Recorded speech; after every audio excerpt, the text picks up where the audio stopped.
to terrifying horror stories that will give you the chills. The Abandoned House of Millfield. It was a dark and stormy night, and the small town of Millfield was quiet, too quiet. In the old abandoned house on the edge of town, a group of teenagers had gathered for a night of spooky stories and daring challenges. The house had been empty for years, and the legends surrounding it were many. Some said it was haunted by the ghost of a girl who had died in a fire. Others claimed that a family had been murdered there, their bodies never found. The teenagers didn't believe in ghosts, but they couldn't resist the thrill of exploring the creepy old house. They decided to go to this creepy house. They huddled together in the living room, the only room with any furniture left. The wind howled outside, and the rain pounded against the windows. "Okay, who wants to go first?" said Ben, the group's leader. He was a tall, athletic boy, with a mischievous glint in his eye. "I'll go," said Abby, a shy girl with curly brown hair. "This story happened to my cousin's friend's sister. She was home alone one night, and she heard a strange noise coming from the basement. She went down to investigate, and when she turned on the light, she saw a pair of glowing eyes staring back at her." The group laughed nervously. "That's not scary," said Jake, a boy with a buzz cut and a sarcastic tone. "That's just a raccoon." Abby scowled at him. "Fine, you tell a better one then." Jake rolled his eyes.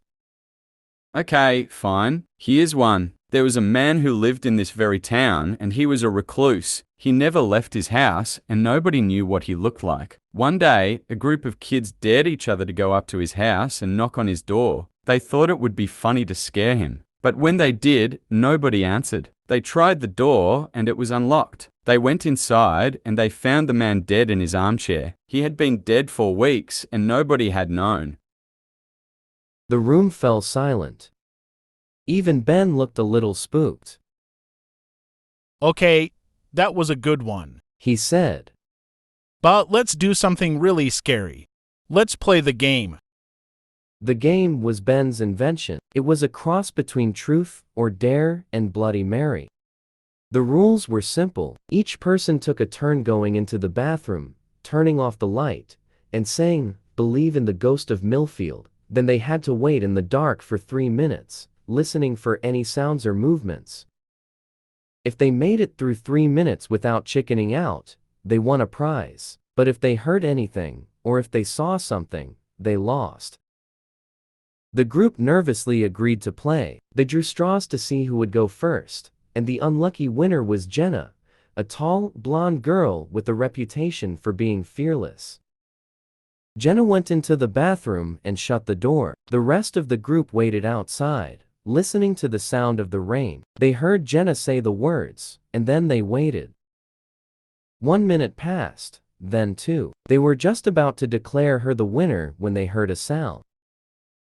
It was a soft rustling, like something moving. Then they heard a creak, as if the floorboards were bending under a heavy weight. "Jenna? Called Ben. Are you okay?" There was no answer. The group hesitated for a moment, then Ben pushed open the door. The bathroom was empty. The group panicked. They searched the house, calling out Jenna's name, but there was no sign of her. The group searched the house for what felt like hours, but there was no sign of Jenna. They were about to call the police when they heard a faint noise coming from upstairs. They rushed up the stairs and found Jenna standing in front of a closed door, her eyes wide with fear. "Don't go in there," she whispered. But Ben, always eager for a challenge, pushed past her and opened the door. Inside, they found a room filled with old toys and dusty furniture, but in the center of the room was a small wooden rocking horse, swaying back and forth on its own. The group was spooked, but they didn't know what to make of it. They decided to leave the house and go home, promising to meet again the next day to discuss what had happened. But as they walked down the stairs, they heard a voice. It was faint, but unmistakable. It was the voice of a child, singing a nursery rhyme. Ring around the rosy, a pocket full of posies. Ashes, ashes, we all fall down. The group froze. They looked at each other, trying to figure out where the sound was coming from, and then they saw her. It was a little girl, standing at the bottom of the stairs. She was wearing a white dress and had long, tangled hair. Her eyes were dark and empty, and her lips were curled into a twisted smile. The group tried to run, but the little girl was too fast. She chased them through the house, her voice echoing through the halls as she sang her nursery rhyme.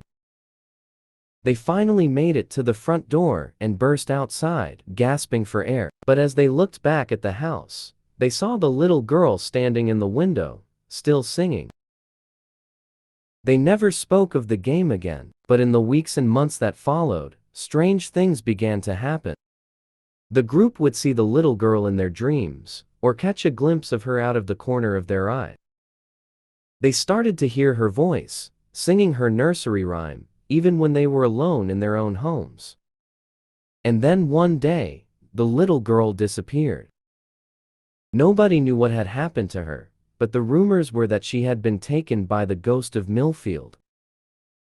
Some say she still haunts the old house to this day, singing her nursery rhyme and waiting for her next victim.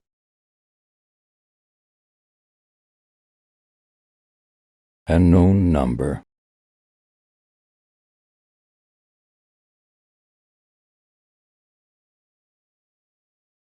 It was the middle of the night when the phone rang.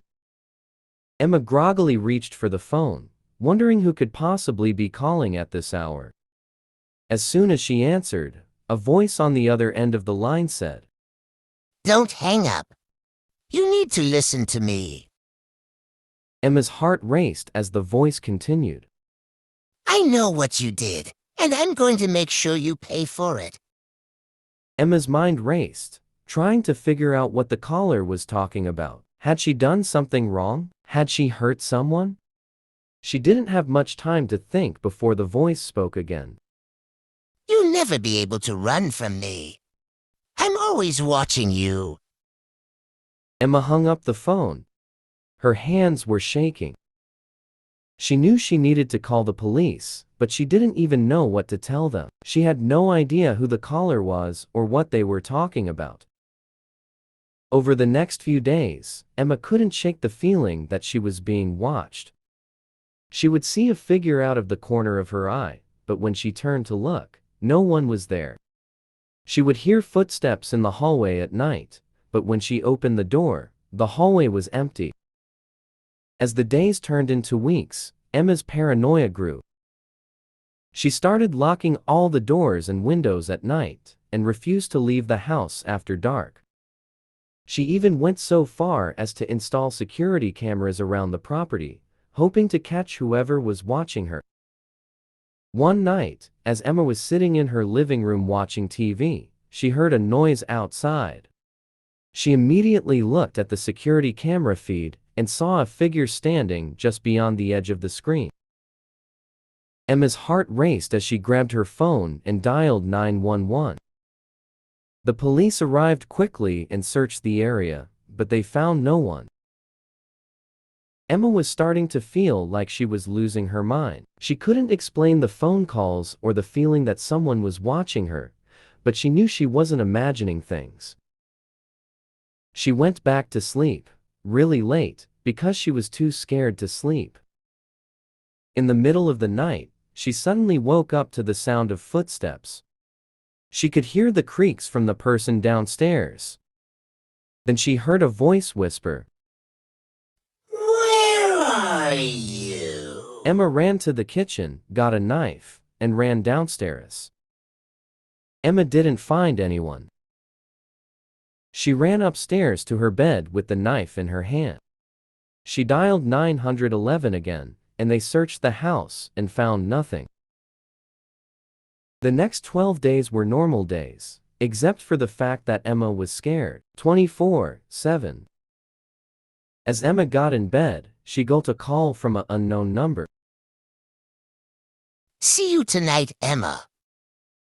She hung up and alerted the cops.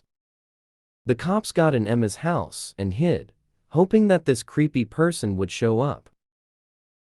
About 1 hour later, he did. The cops got him and took off the mask. Emma was shocked to see her ex-boyfriend behind the mask. The cops arrested this man, and Emma finally felt safe. The next day, she felt so safe, so she decided to go to bed, since she was so tired from last night. Just before she fell asleep, she heard footsteps downstairs, and someone saying, Hey, Emma. She knew the creepy guy was arrested, and she thought she heard it because she was traumatized. She was still kinda scared, so just in case, she quietly walked downstairs. There she saw it. At the other end of the hallway, stood a masked guy in a black hoodie, staring into Emma's soul. Emma knew she wasn't hallucinating. Like for part 2.